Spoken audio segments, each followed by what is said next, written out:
Fala galera! Bem-vindos ao meu, o seu, o nosso canal de cinema. No episódio de hoje a gente vai falar sobre a Rússia. O que você lembra quando a gente fala da Rússia? Vodka? Mulheres com seios fartos? Não, mas é nada disso. A gente vai falar sobre Sergei Eisenstein, o pai da montagem.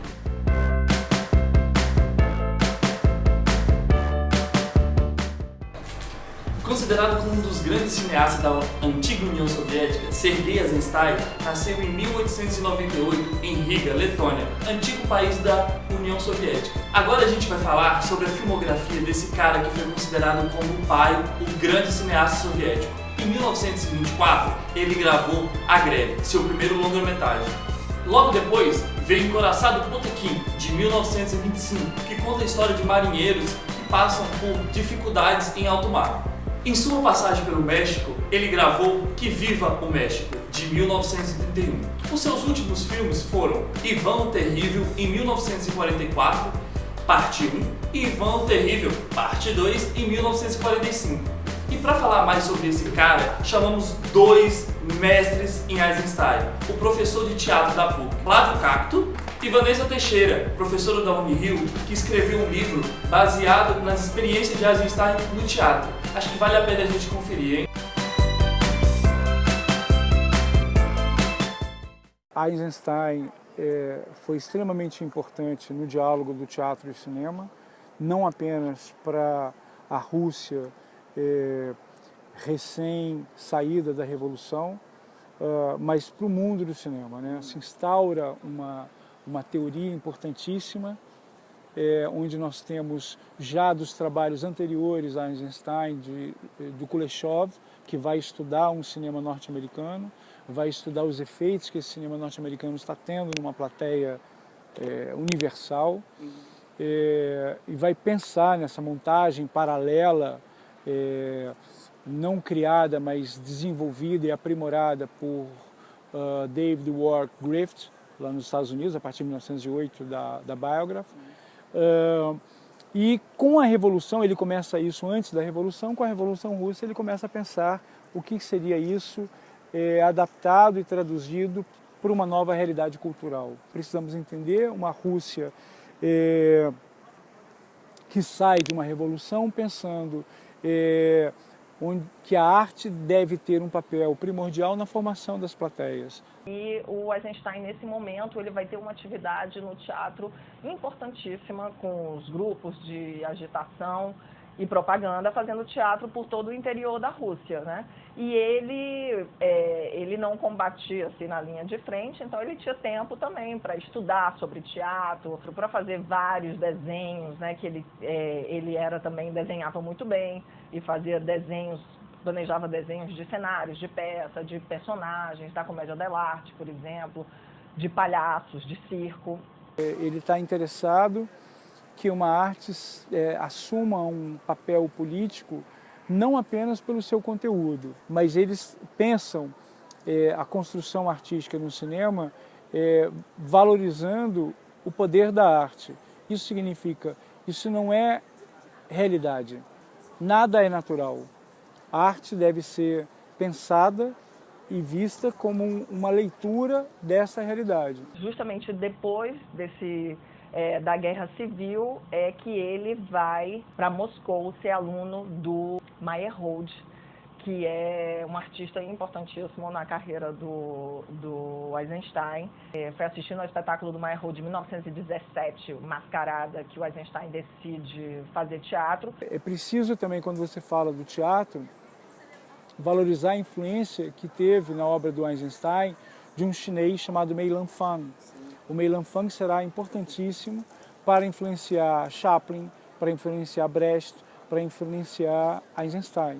Ou seja, a ideia de uma composição, de uma construção cênica, vem da ópera de Pequim, vem de toda uma tradição de um cinema, de um teatro chinês, mas um teatro também asiático, vai ter uma outra vertente do nosso teatro ocidental, vai trazer um grande impacto para Eisenstein. Ele vai ser um grande observador de cinema. Ele vai, por exemplo, uma das primeiras coisas que ele vai falar do Griffith é como Griffith consegue caracterizar seus personagens através do seu entorno.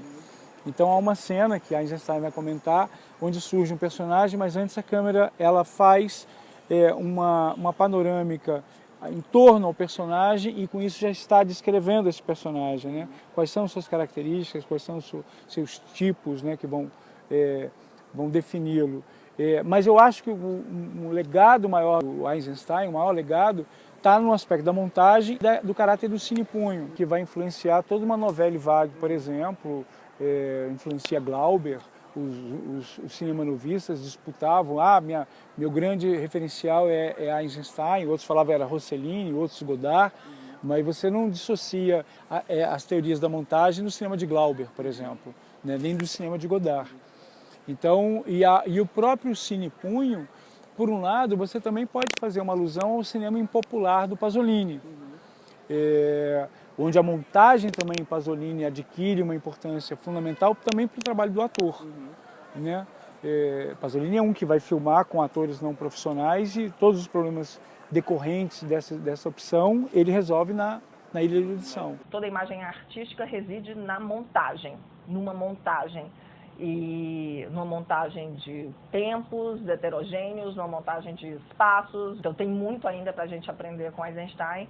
E ele justamente diz que a imagem né, uma construção, a imagem é algo que se dá em processo.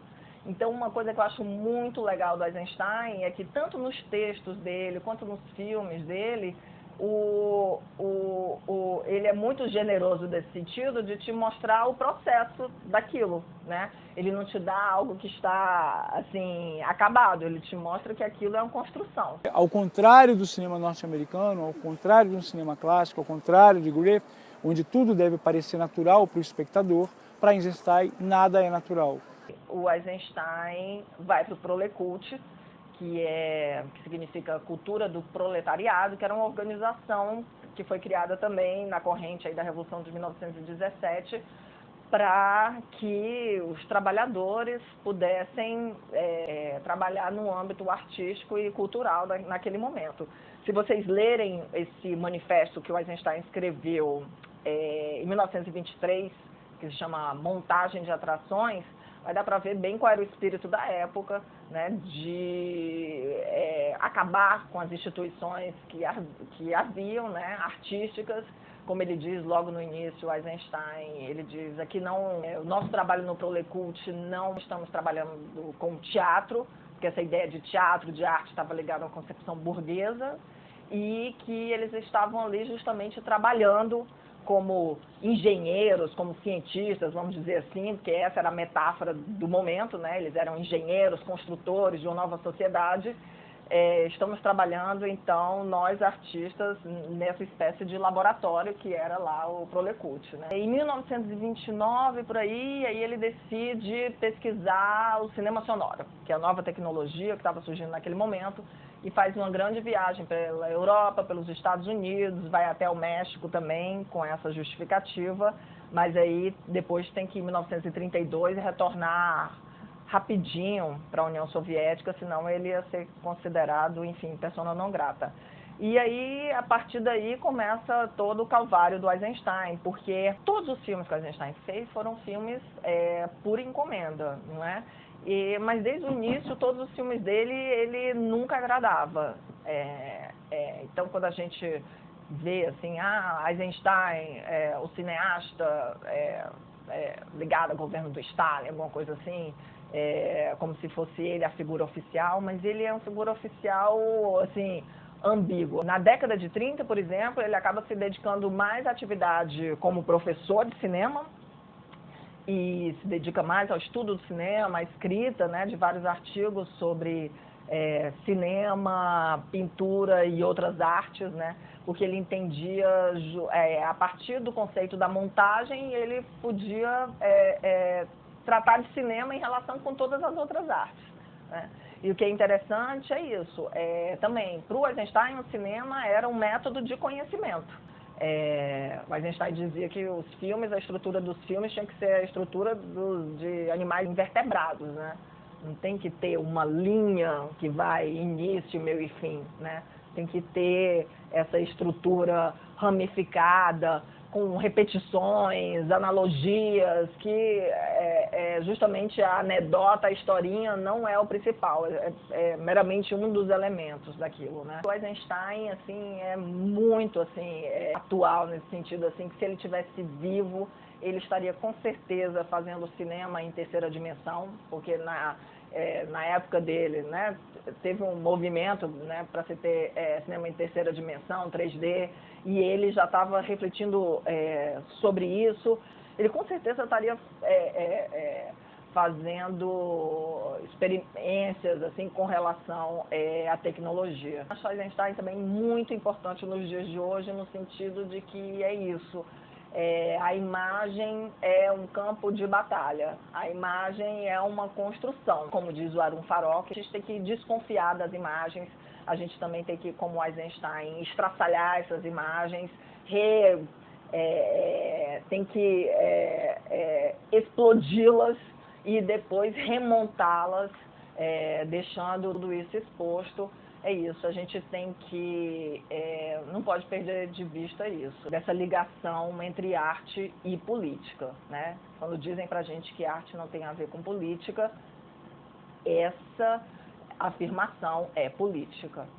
Então é isso, galera. Espero que tenham gostado do episódio de hoje. Até o próximo episódio com mais histórias sobre o mundo do cinema.